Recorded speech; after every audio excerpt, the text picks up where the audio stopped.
Hi everyone, my name is Phil and welcome to Phil Does 3D. I'm a multimedia and 3D artist and I stream on Twitch weekdays from 5 PM Pacific time in the US, 12 PM in Australia and 1 AM in the UK. Hope all you guys are well. Always good to see you, Sniper Echo. Hey, and thank you for popping into chat and saying hello. Remember guys, if you've got any questions for me, please feel free to pop into chat and ask me if I can help. I'm quite happy to, if I'm able to. If you just want to pop in and say hello, that's always cool. If you just want to watch, that's completely fine. We're continuing our work on our Art Deco building interior and exterior that we're going to be bringing into the Unreal Engine 4.15 once we're finished setting up the assets for it and getting it all ready. So let's jump into Max and load up our file.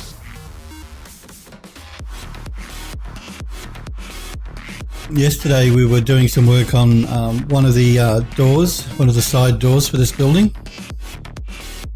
I just wasn't really comfortable. I wasn't sure whether I liked the original door on it or I wanted to change it to this new door, which is a combination of my old door on my original version of this for the EDK and the new one. But then I thought I decided what we might do is we'll use these doors for the side doors and we'll keep these doors for the front doors. I think that might be a better way to go. So what we will do today, at some stage I also want to regrow this ivy. I really don't like the look of the ivy here. I still want ivy on the building, but I don't like, if you look closely you can see that in some spots here the ivy is actually intersecting the building, which isn't right. And some of the actual vines themselves aren't attached to these leaves, they're just floating in the air. So I'm going to delete that ivy and we'll regrow it and make it look a bit better. I think the first thing we'll do though is, I just want to finish doing some work on this door here. I think the best thing to do, I don't like this handle, and also if we look at the inside of the door, did I pull it out? I'm wondering if I pulled out a copy of that. I did, okay. If we have a look at this door, that's the original, this is the new one we made.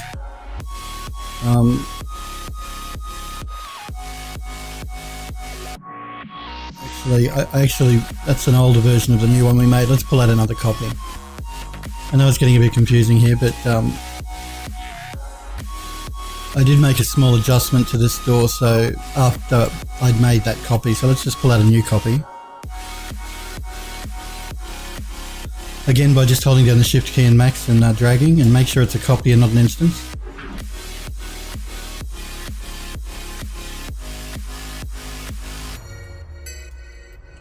Let's jump into our top viewport so I can see what I'm doing a bit better. And we'll do a rotation and make sure that angle snap is on.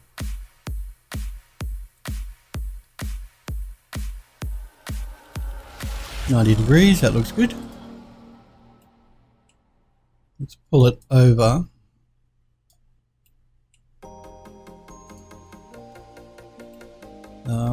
Let's delete this one. This is the old one because we're replacing it with this one.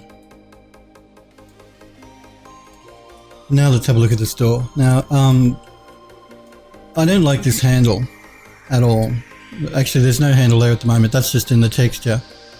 So I think what we're going to do first up is remove that handle completely. And I'm actually going to put a 3D handle in there as opposed to just have it painted on as a texture. I think that would look better. Because we may see the door as if we create a cinematic where we fly through the building like we did, like I did when I showed you the UDK version of it, you'll probably see the door. So I want to have a proper handle there. And the easiest way to do that is going to be to fix the texture up. But before we do that, let's get ourselves a bit better organized here. So I'm just going to move these doors in a bit.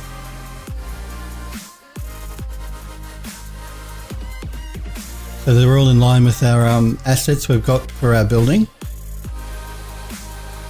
The other thing I did too actually was I found some of the assets that were missing from the inside of the building at the back. So let me just put those in our line so that we're, again, nice and organized before we start properly organising our file here.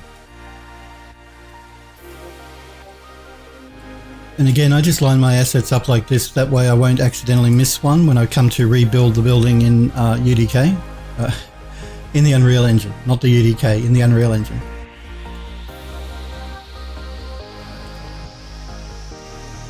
Let's grab those together and move them out. These are actually the floor pieces for the back of the building. They're 3 separate pieces. And these are the railings that go up the stairwell at the back.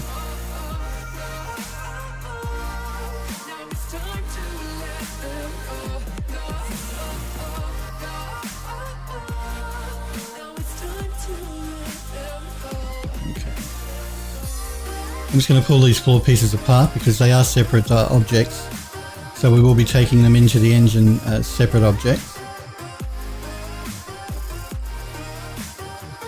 And this piece here, and this piece here. Let's have a look at those a little bit more closely.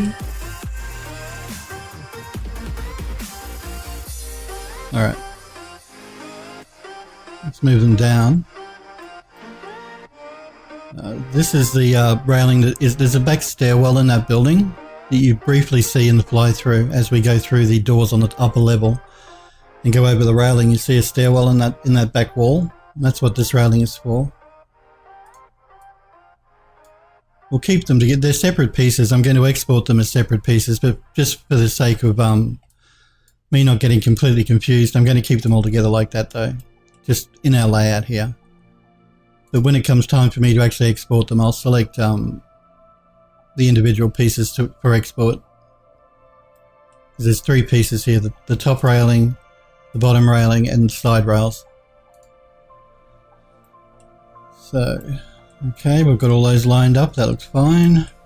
Let's, like I said, though, organise our building a little bit better. At the moment, yesterday, if you guys were watching when I was texturing up my door, I was having problems finding the textures because I created these assets 6 years ago, so I can't exactly remember every place that I placed textures on my hard drive, and that gets really confusing for me. And I know that the textures are spread throughout about 5 different folders. That's not good management, so I'm going to get Max to put everything together for me in one file. You probably saw me do this when I was doing the Garden Terrace project. I'm going to go into my Utilities tab, and down the bottom here is something called Resource Collector. I'm going to open that up and browse to where I want Max to put all these new files. And I've made a folder specifically for our UE4 projects.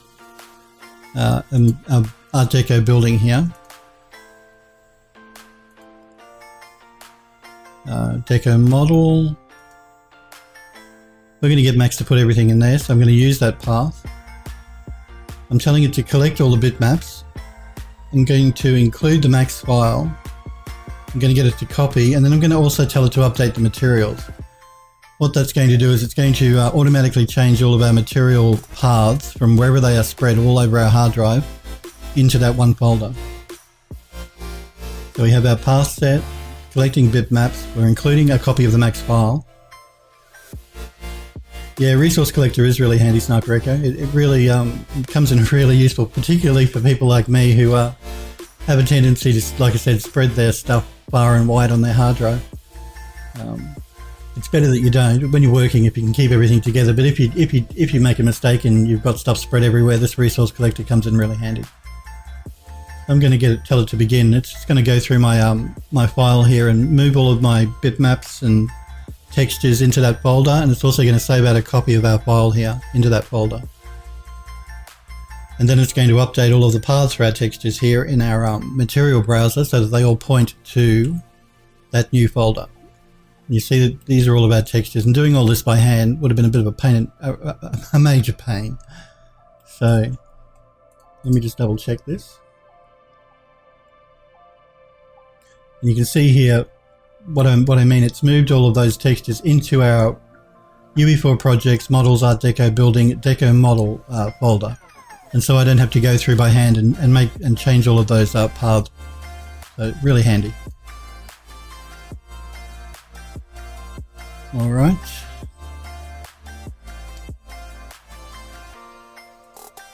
Just going to double check. I mean, I trust Max, trust me. It's pretty good. The resource collector is good, but I like to double check and just grab a few and make sure. Yeah, no, it's trustworthy. I'll just check one more to be on the safe side. And it all looks good. Okay. I'm going to save this this file now into our new folder.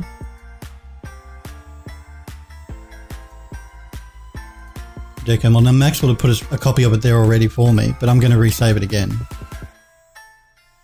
I'm going to save it as version 5 though, because you know me, I like to go up. I go my model, my project name, in this case the Art Deco building, interior and exterior. Then I go R1, R2, R3, R4. I keep, every time I do something major in my file, I do a new revision and just up the revision number, and that way I can always go back if I do something I don't like, or a file becomes corrupted, or anything like that. Yeah, it is. Sniper Rekka is saying one feature that works flawlessly and Max with a question mark. That's true, yes, but resource collector does work flawlessly. It has never let me down. One of the few features, as you say, that won't let you down in Max. Although we are using Max 2016 now. I'm not using 2017 because it crashes my PC. And Autodesk are due to release 2018 any day now. So hopefully the new version won't crash. We'll see. We'll see. Alright, so let's we've moved all of our textures into our new folder. And I was saying I wanted to make a correction to that door we were working on yesterday. I'm going to make the correction in the texture itself. I don't want that handle there. I want it completely gone. And to do that, the easiest thing to do is going to be to just to change the texture in Photoshop. So that's what we're going to do. I'm going to jump into Photoshop very quickly. And now I know where all my textures are because Max has just put them there for me. So it shouldn't be too hard for me to locate the right texture.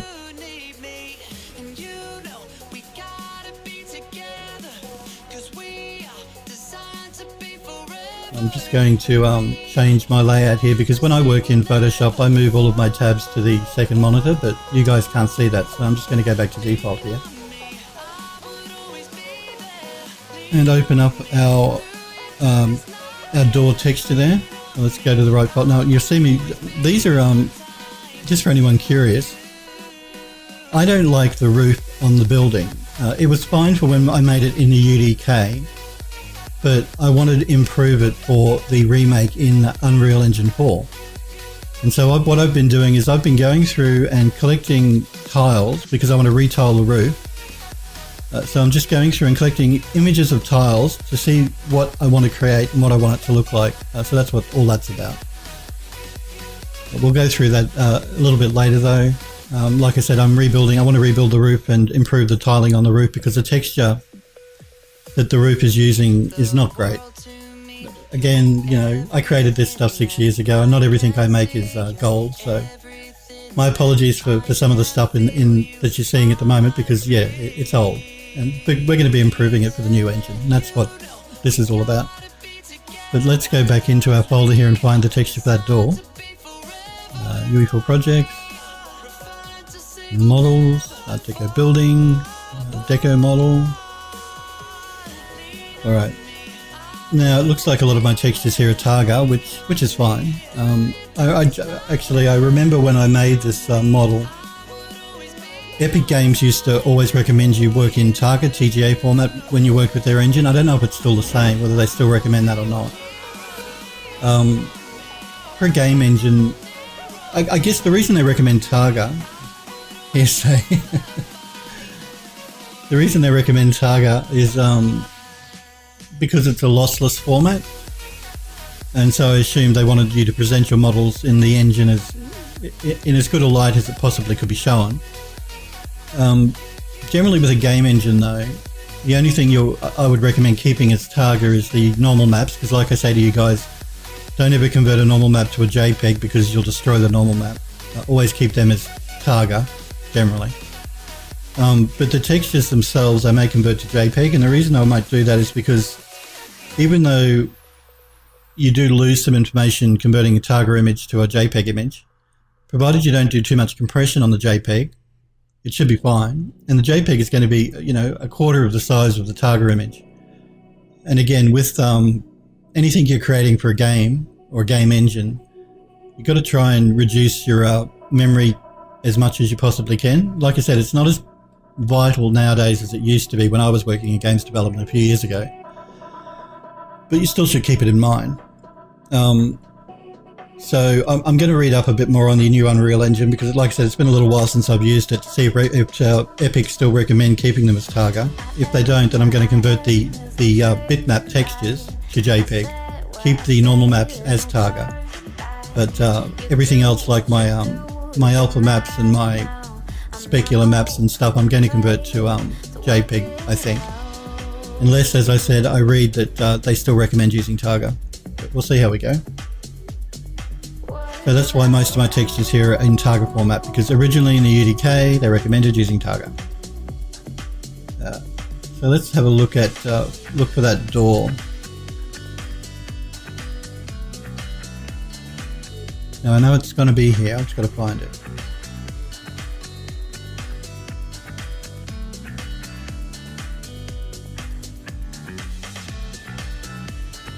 The other reason I like JPEG is because you can see the actual images in JPEG, and in Windows, unless you have a plugin to show those Targa files, you can't actually see what they are. So working in JPEG can sometimes help you to find your texture more quickly. And I know it's going to be this texture here. And it is. And what we're going to do is we're going to paint out that door handle. And the easiest way to do that is probably going to be to... There's a few things we can do in Photoshop. They have the spot heal tool, which can be really useful. It's used a lot in touch-up work for photographs of people. So say you have a zit or something that they want to cover up in the photograph, then the spot healing tool is really useful to do that. It handles it very well. You can sometimes get away with using that, but not here, because that's too large an area for the spot tool to work on. You can certainly use the clone stamp tool. Again though, I'll use clone stamping if I want to, if I'm using the offset filter to make a tileable texture.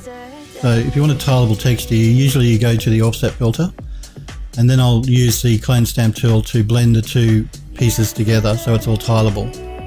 But in this case, I think what I'm going to do is grab a section like that and just do a Control-C to copy and a Control-V to paste. I'm going to pull it down.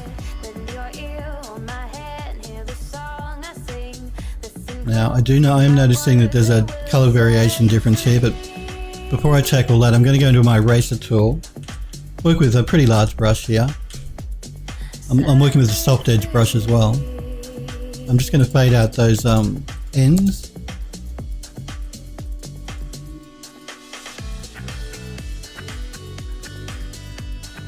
It helps when you're doing this not to fade it out in a line, but fade it out at an angle. It'll look more natural. Gonna move that up a little bit. Now I'm just going to go into my levels command here and see if I can just nudge my level a little bit. Wrong way, that way, like that, just to darken it up a little better and have it blend a little bit more seamlessly. Let me just turn it off and turn it on. Yep. So that got rid of the handle. I'm also just going to have a quick look at the color balance. Sniper Echo says, I've been working on a tunnel for UE4. I'm just wondering, because it's going to be quite long, should I be splitting it up into smaller pieces and instance it, or make it in as few pieces as possible? Okay, you're creating a tunnel that's quite long. You want to know whether breaking it up into smaller pieces and then instancing those pieces would be better, or to make in as few pieces as possible. So I'm assuming maybe you're asking me make smaller instance pieces or break it up into maybe 3 larger sections. Now it's going to depend on the look of the tunnel. If it's like just let's say it's a brick tunnel, so it's all using a brick texture. In that case, breaking it up into smaller pieces and a brick texture that all looks the same, let me add, not one where you painted different looks in different parts. You can get around that by using by instancing the material and changing that out, which we'll go through when we go into the UE4. If it's a brick texture that's all pretty much the same and you don't have any unique painted features on it, break it up into a small section and then instance that. If it's a brick tunnel, I'm just using brick as an example. If it's a brick tunnel that you've painted really different looking dirt marks or stuff on the outside of, then break it up into larger sections. You're going to get the best memory optimization by using a smaller section and instancing it as many times as you need. But you can't really do that if the texture looks unique on different parts of the tunnel. Now you can, again, by instancing the material and then copying that. My advice generally though is to break it up into a smaller piece that doesn't look quite as obvious that you're instancing it, as opposed to a larger piece. And that's what I'm going to be doing when I redo the roof. I'm not going to be saving out my redone roof as one piece of geometry. I'm going to be saving it out as 1, 2, 3, 4, probably 5 pieces of geometry, 5 tiled sections. Because they're all going to probably they'll either use the same material or I'll instance the material. I haven't decided yet. It'll depend on the final thing of the model that I'm creating, but yeah. So it depends on the texture, depends on the tunnel, but if it's the same texture that you're just repeating, make it a small, break it up into a small section and then instance that along. If it's a unique section with a unique texture, then make them larger. Now, I just want to do a little bit of color correction on that piece we just painted in. I'm just pulling up the blue because I noticed it was just a little bit too green. Didn't need much, and that's fine. I'm just going to merge my layer down and resave that file now that we've gotten rid of the handle. Sniper Echo says that's one thing I'm not sure of, when to create one big piece or break it up. Yeah. It can be a difficult call, and it really does depend on a few different things. Like I said, it depends on the look that you're going for, like the geometry of the model. It also depends on the texture that you've applied to the model. So yeah, it can vary depending on what the object is and what the texture is that you're using. I know a lot of people, when they work with the Unreal Engine or any game engine, they like to tile their textures because, again, that's a valid way to do game stuff. And if you're working with a tiled texture, then generally that's not a problem to break it up and instance it. I tend to like to work more with painted textures because you guys know I'm very big on working with Mari and painting my textures by hand. And when you're doing that, you've got to be more careful because yeah, the textures are unique, so you can't really copy the geometry and texture. You can copy the geometry, but then you've got to instance the texture and swap it out.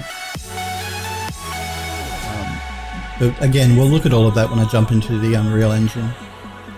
I'm probably going to take this door into Mari to do a little bit of texture painting on it, because this is going to come in as 2 objects.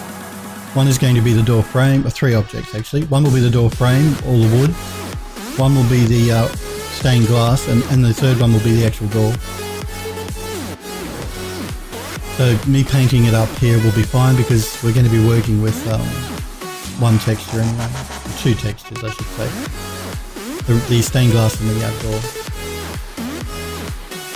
So we've painted out our, no problem, I'm here to help you guys as much as I can, and it probably will be better for me to explain these things when I just jump into the Unreal Engine and we start doing some work in it. Which we'll be doing, soonish.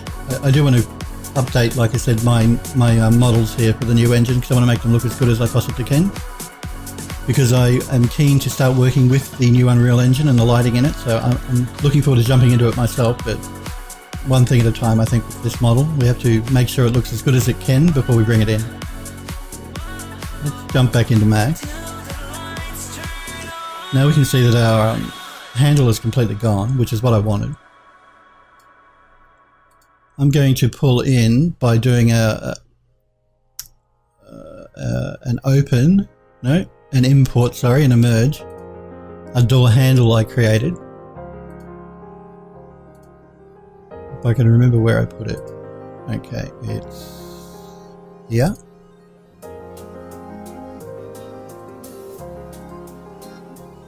Now I've got to find it. It looks like it's put it in the middle of my building, which is very helpful, Max. Thank you very much. Let's pull it over to wherever our doors are.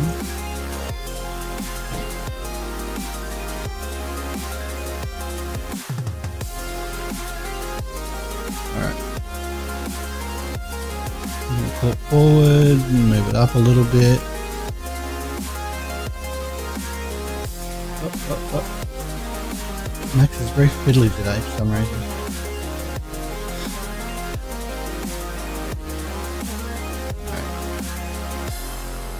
Now,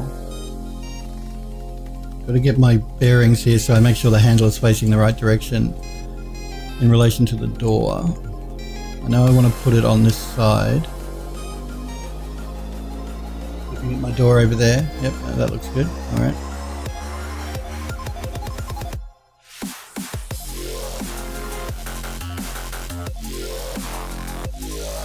Now this handle is not textured, and I'm going to keep it untextured because when I take it into Unreal,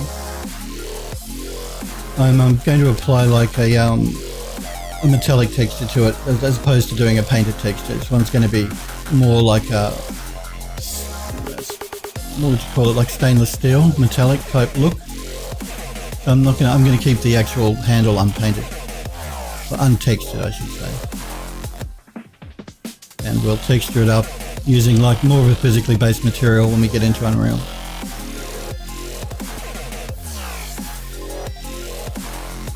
Because even though I do like to paint my textures in, things like this will benefit just from using a physically based material, metallic material, as opposed to trying to paint it by hand. So we'll do both. We'll be painting stuff by hand and we'll be using some physically based materials just depending on what it is. In this case, the door handle.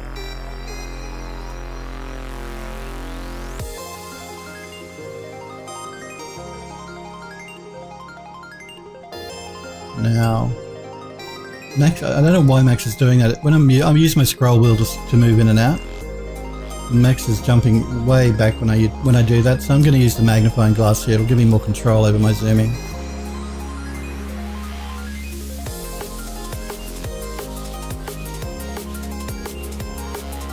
Okay, let's move it down.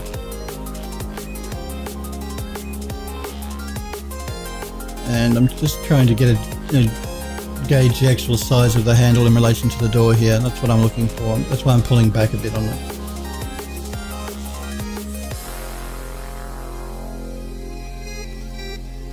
I actually think the handle should be mirrored to the other side, so the handle faces in toward the door, not out toward the frame. So let's do that.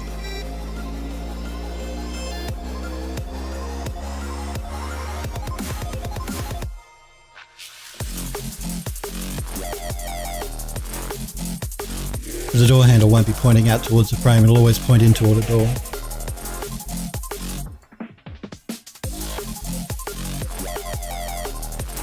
As far as height goes, generally a door handle... I'm sorry, I know you can't hear me, but I'm just checking my door over here. Is more toward the bottom than the top, but just below the halfway point. So if we look at our door here front on, we gauge that as about the halfway point, the top of the handle. The handle sits just below the halfway point, so on the bottom half of the halfway point of a door. Yep.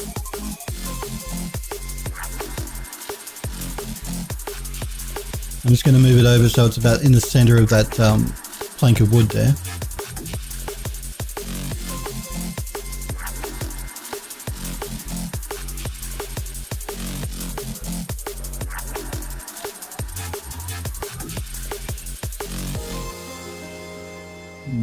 bit too much. Let's move it back just a little bit. Alright, now we're just going to copy that to the other side and do a mirror.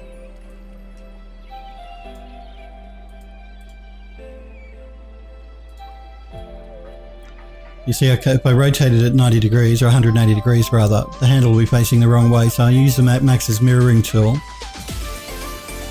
Make sure I'm in the right axes here, just to mirror it so it's facing the right way. I keep it on the same Z axes. I don't change the Z axes so that they're both completely in line with each other.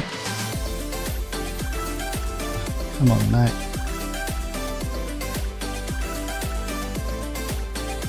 So I don't move it in the up or down direction, that way they'll both line up. I just move it in the Y direction here in Mac. Now again, what I'm probably going to end up doing is, we'll see. I was going to say I made one way, an example of instancing in the Unreal Engine is I could just export that door handle out as its own object, as opposed to attaching it to the door, and just instance that handle and rebuild the door in the Unreal Engine. That's one way to do it. Or I could attach it to the door and just keep it as one object. I'm not sure which way I'll go yet. We'll think about that when we come to export the model. So we have our untextured handle, which will be textured up using more than likely a physically based material, like a stainless, like an iron, a shiny chrome type material, probably. We have our panels here, which are separate objects, the two on the side and the stained glass in the middle. All of that glass will be saved as a separate object. More than likely, I'll save these two pieces of stained glass as one object. I'll be saving that piece of stained glass as one object. The door is going to be one object, either with the handles attached or not, and then the frame will be one object. And again, we keep the door separate so we can open it in the engine. We keep the stained glass separate so that if we decide to make them breakable, you can shoot through them with a gun and they'll smash. And the same with the center stained glass. And even if you wanted to make the entire door destructible, having the glass as separate objects that you could break first will add more realism, as opposed to having it as one object and you shoot a gun here and it breaks the wood and it also breaks part of the stained glass. It looks more realistic if the stained glass is breakable separate to the actual door frame. Not that I'm saying we are definitely going to do smashable objects, but hey, we may. We'll see how we go. So that door is done. This door, again, I don't like this handle I created for it, so I'm going to swap that handle out for this handle, because it's the same front door. These are the doors for the side of the building, and these are the doors for the front and the back of the building. I want to keep the handles the same though, so let's select that and open up our... it's not already grouped, alright.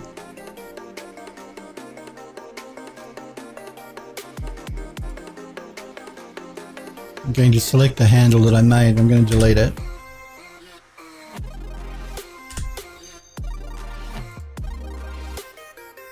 I don't have one on this side. Again, this is because this door, when I made it, I only made it to be seen from the front, not from the back. And that's what you do if you're making a game model where you never see the back of the object. Removing the polygons will just help the poly count a bit. But we probably will see the back of the door, so I'm going to have to put it back in at some stage. Again, we'll look at that later, because I did a door yesterday and I don't want to work on another door now. But I do want to just move this handle over. I'm sure you guys don't want to look at me working on a door all day long. We'll save that for another stream. Something to look forward to. More door work. Let me just jump into my top viewport here so I can see what I'm doing.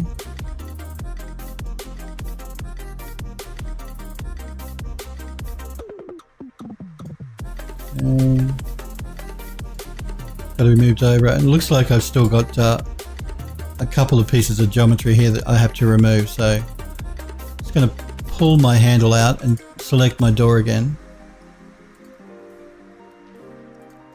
Yeah, that needs to go and that needs to go. They were actually like the lock parts for the door when I made the handle originally, and I'm not putting them back in this version, so move our handle in until it just touches the door frame.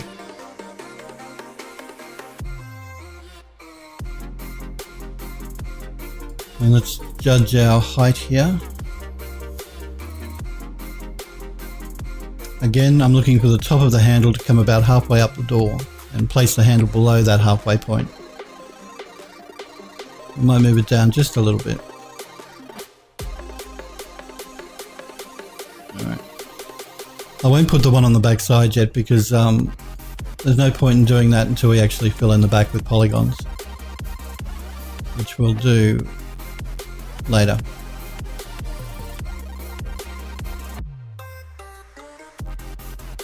Not sure what, oh, that's a bell. It's like a small buzzer for, you know, a bell if you ring the doorbell. I was wondering what that was. Alright, so what are we going to do now? We've laid out our pieces here. Well, what we're going to do is save our file. Because this is 3D Studio Max, remember. You never know what's going to happen or any program. They can all crash. Okay, we have our pieces laid out. And there's quite a few of them, as you can see, that we're going to be pulling into the Unreal Engine and when we rebuild the interior of the model. Now, just getting back to what I was talking about with the roof, I don't really like that texture. The texture work is really bad. Again, this is 6 years ago, guys. The fly-through that I did for the UDK, you never really saw the top of the roof very much. So I can excuse it that way, but we can do a better job at rebuilding those tiles, I think, which is what we're going to do. The actual texturing on the building itself is okay. I probably do want to retexture these drain pipes, make them look a bit more interesting, as opposed to, at the moment I'm using one texture that I'm just repeating all the way around. And while it looks okay, we can improve it by painting in some dirt marks and streaks and stuff. Similar to what I did on when I created the garden terrace. Now I'm just looking at these pieces here. I think they're like air intakes for the building. I'm wondering why they're not textured up. So I'm going to open up my material editor because they were textured. They weren't textured hugely well, but they were textured. Let me see if there's a texture in my material stack here for it.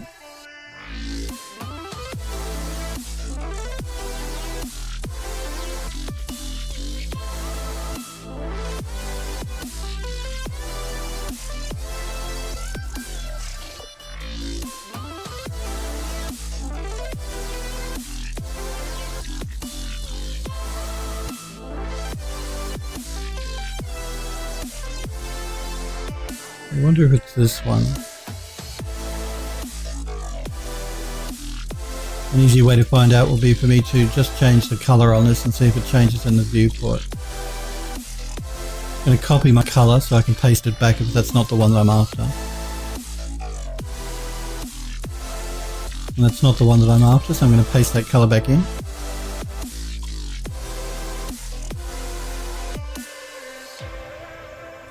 Let's do it this way. Let's select the side of our building.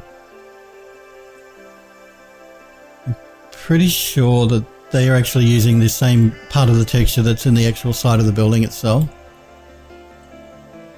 No big deal. I actually wanted to retexture these anyway. These were one thing that I didn't like the original texture on. I'm just curious as to why Max is not showing a texture because I know it was. It's very odd. But we can retexture it, because like I said, I do want to retexture it up anyway, so. I'm going to go into isolation mode here. You'll see that these pieces of geometry are actually attached to the side of the building at the moment. That's probably... They're probably something that would benefit from being instanced in a game engine as opposed to being attached, even though they're really low poly anyway. They're not much, there's not much to them.